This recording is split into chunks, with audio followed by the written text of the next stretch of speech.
Tom was such an angry boy and a curious boy as well. But his grandma had said to him that what he should do is he should go out and into the garden beside all of the beanstalks on this winter's day, because she'd buried something that was really precious. Tom, who was very curious, thought that it would be gold, it would be silver, it could be anything. It could be gold and coins or money. And he went outside to try and find this box that his grandma had buried for him. And he kept wondering, and he licked at his lips, just anticipating what it could possibly be inside of the box that was so precious. And when he'd gone out, he tried to dig, but he'd found that the ground was hard and cold and icy. And he couldn't really dig that well, but he saw that by the side of the hen coop in the garden, there was a patch of soil that looked darker than all of the rest. He brushed away at the snow and he started to dig with his fingers at first. But he found an old tin plate, an old rusty tin plate, and he started to dig into the soil. And it hadn't been so very long before he heard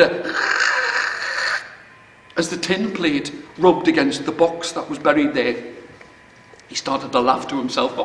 Now I'm going to find out what it is that my grandma has buried. I'm going to find out what it is that's so precious. I will be able to find it and it'll be mine. And he opened up the box. And he could hear music inside of the house, for his grandma was forever singing and playing, and she never seemed to have a single angry bone inside of her body. And when he opened up the box, what he found inside was a small, white, fluffy, toy dog. The first thing he did was grit his teeth together.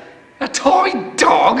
That's no good. That's not what I want. I wanted gold and silver and diamonds and money and a dog. How can that be of any use, and how can it be precious? He ran inside of the house. His grandma was smiling. Oh, I see. You found that thing that is so precious. How can a dog be so precious? Oh, this dog was given to me by my mother, and she gave it to me, and when I was angry, I would whisper in its right ear. I would whisper about all of the things that were making me angry, and into its left ear, I would whisper about all of the things that made me feel happy. At first, I whispered lots of angry thoughts and feelings, but soon I started to say happy things, and I wasn't sure, but it always looked as if there was a smile on my little puppy's face. Tom had forgotten to be angry. He'd forgotten to be angry because he found the story so fast. Grandma, tell me some more stories. Well, said his grandma, if you sit down and if you listen well, I'll tell you all of the stories of all of the things that me and my puppy got up to. And by the lights of the fire, Tom forgot to be angry as he listened to his grandma tell the stories about how, when she was a little girl, she stopped herself from being so cross. How she learned to think about the good things. How she took her toy and found it the best friend in all of this world.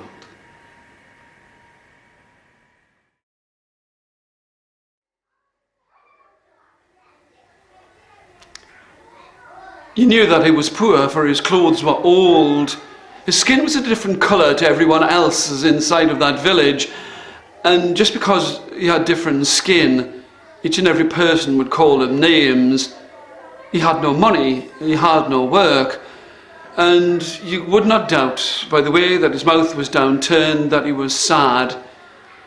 He brushed his strong and hard, heavy hands through his spiky hair, and by the side of the green trees you could see that there was a cage that was the shape of a heart, that was there to try and catch birds, the sweet singing birds. And you could see that there was a robin inside of this cage. the cage was in the shape of a heart, and it made his heart break. And just in the same way that he felt caged inside of this village, he thought that he would set the bird free, and he thought that that would be the end of it. He felt happy to know that he had done some good this day, and the bird came back and it landed upon his shoulder. But instead of flying away, it pulled and kept pulling at his shirt, and it pulled him towards a sweet, clear pool of water. The man was amused. It made him smile. It made him smile to think that this bird was leading him where he could find a cool, clear drink of water. But the water was sweet, and it wasn't just because it was so fresh and coming from a spring. It was because it was surrounded by trees, beautiful trees that had the sweetest smelling wood that anyone would ever know in this world. And he was a clever man. His hands were hard and heavy, but he could do the most delicate of work. And he took a piece of that wood. His children were poor and they had no toys, but he cut and carved, and he molded the wood and carved it and shaped it and made it into the shape of a racing car.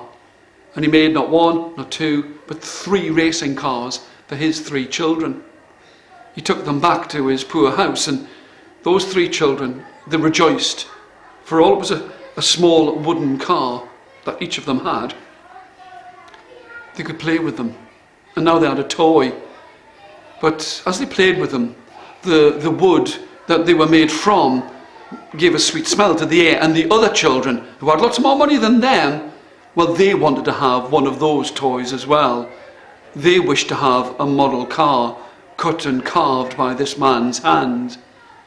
And he cut and carved and shaped the wood, and he made not 1, not 3, not 5, but 10 cars for all of the children who lived in the village.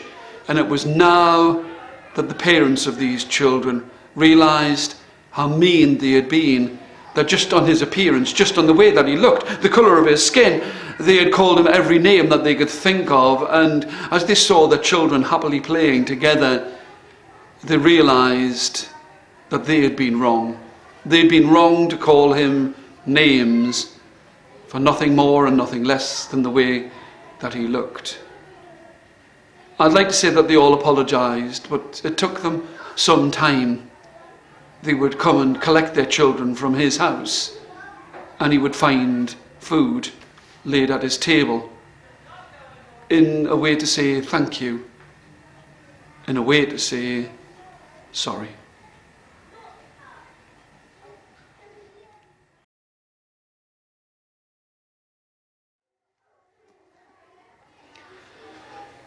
If she had ever been angry, then this was the time that she had never been angrier than this. Her mouth was straight.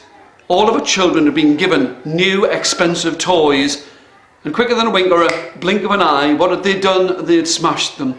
They barely had them 2 minutes. These expensive toys with their buttons and buzzers, with their batteries, electricity and screens, and all of the things that they could play with, they had smashed each and every one. Now they'd had to move into a new house, a very expensive house, and it was bonfire night. She might have been angry, but she didn't rant and rave, scream or yell. She took a cardboard box and collected up all of the broken pieces, placed them inside, and put them by the side of the bonfire. The children wanted to be able to say sorry, but it was too late for that. They were used to having the best of everything, and now they had smashed them all of the toys that the mother had paid so much money for.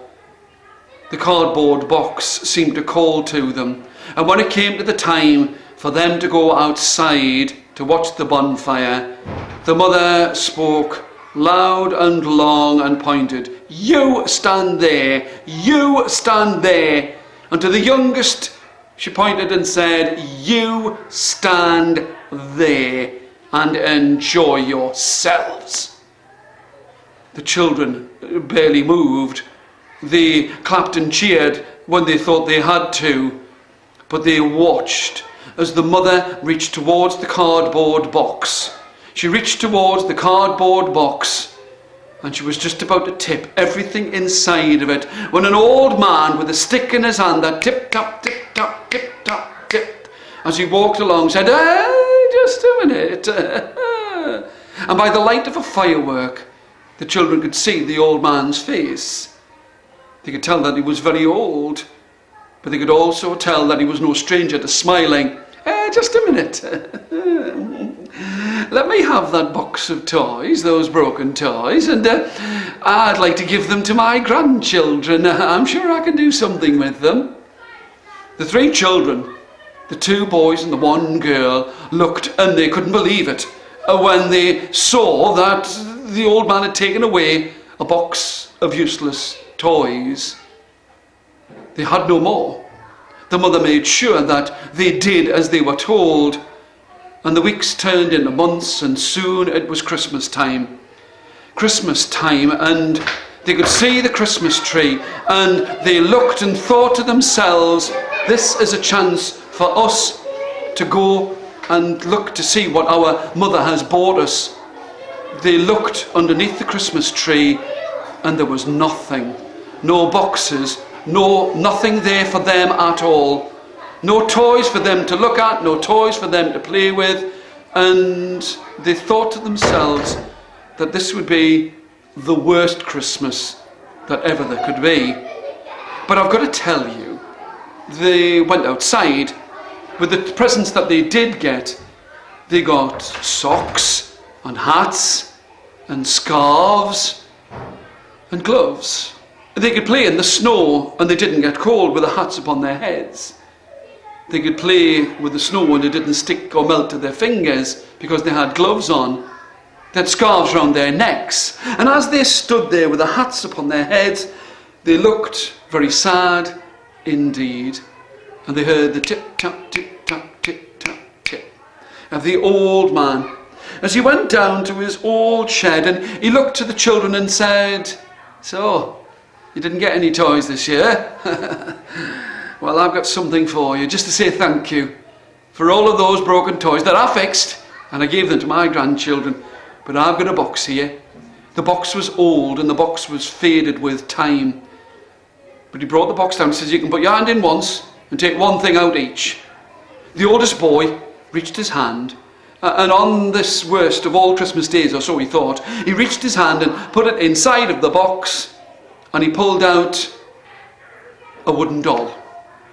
Its arms, its hands, its legs, its face, its head, its body were all made out of wood, with leather joints at the wrist and at the elbow and at the shoulder. It was dressed like a policeman, with an old-fashioned policeman's helmet upon its head, and when he shook it, it rattled and it made him smile.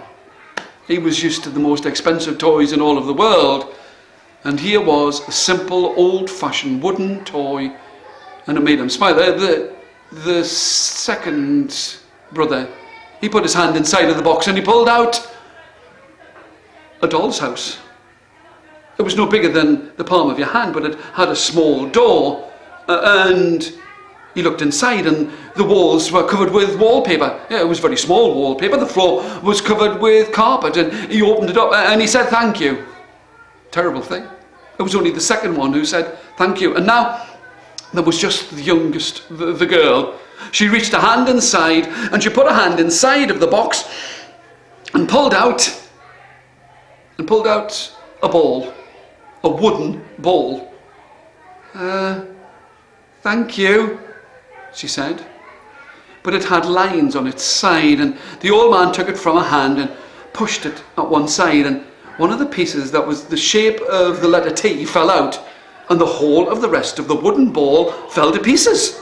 Oh, thank you. It's like a jigsaw puzzle, isn't it? The old man, his hands might have been old and frail, but quicker than anyone had ever believed, he pushed all of the pieces back together and made the ball. "Oh, will you show me how to do that?" said the girl. And the old man said, "No, that's the whole point of having a toy. You play with it and you find out." The three children went back inside of the house, and their mother thought that they must have run away because she'd been so cross with them, and that she hadn't bought them any toys for Christmas, and She was amazed when she saw the three of them lying on their stomachs, the oldest boy making the old toy of a policeman dance, the middle son playing with that little doll's house, and the girl trying to put the wooden puzzle together. But when the boy reached up and took the lid off that old wooden house, he found something soft inside. He also put to one side the piece of the jigsaw puzzle from the wooden ball that he'd been using as a doll to talk as it walked around, but he wasn't going to tell his sister that. And he pulled out a small, soft teddy. A teddy which he gave to his mother. And he said, well, they all said, sorry. Sorry for being so ungrateful.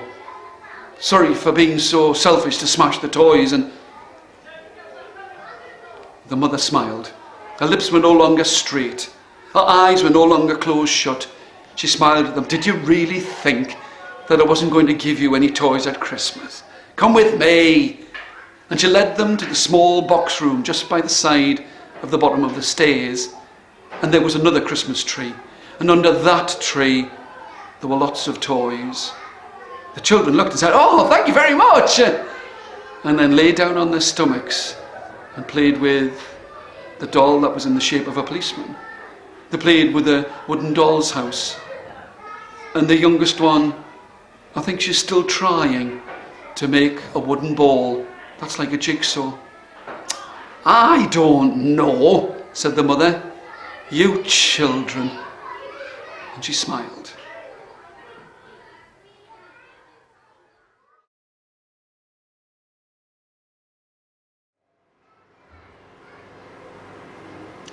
She was a happy girl with long curly black hair, and now she was on this hot beach.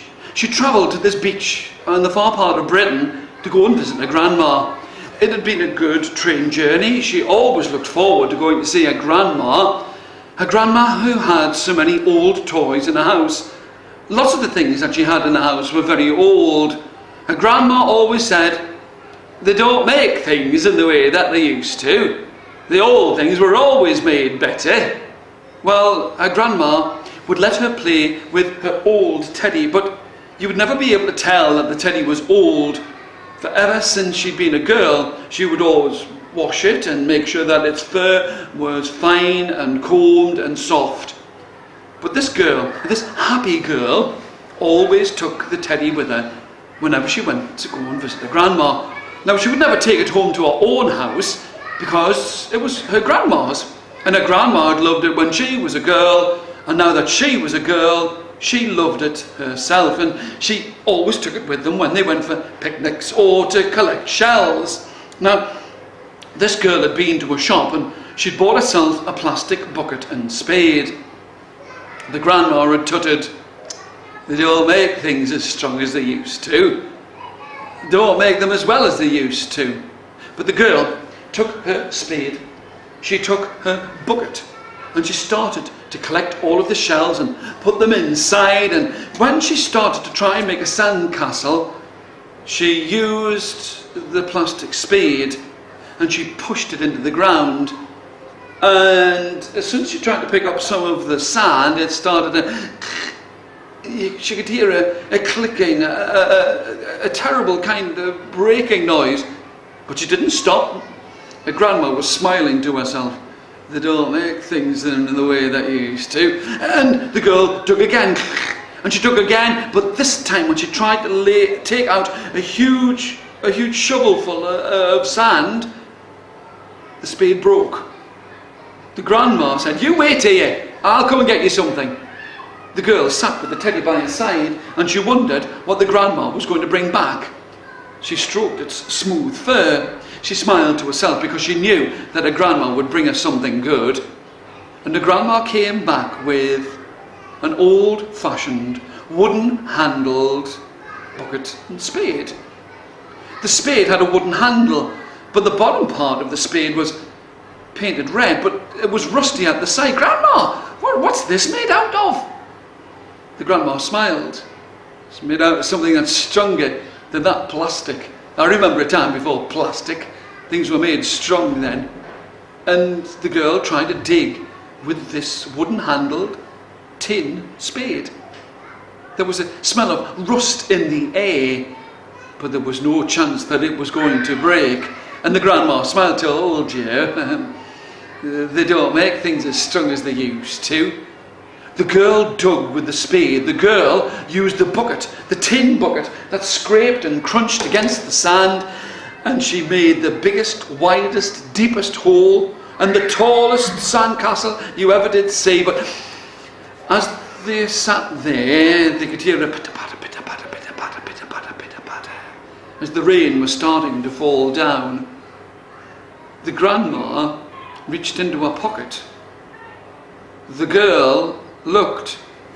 Grandma, grandma, grandma, what are you going to take out of your pocket that's going to keep us dry? The grandma smiled. I'm going to take out of my pocket my brand new blue umbrella. But grandma, I thought you said that they only made strong things in the past. Well, that might be as it was, but it's my brand new blue umbrella that's keeping us dry now. That new umbrella was wide enough and broad enough to keep the rain off the girl, her grandma, and the old Teddy. And the two of them laughed and smiled as they watched the rain fall onto the sand, and the waves would crash behind them.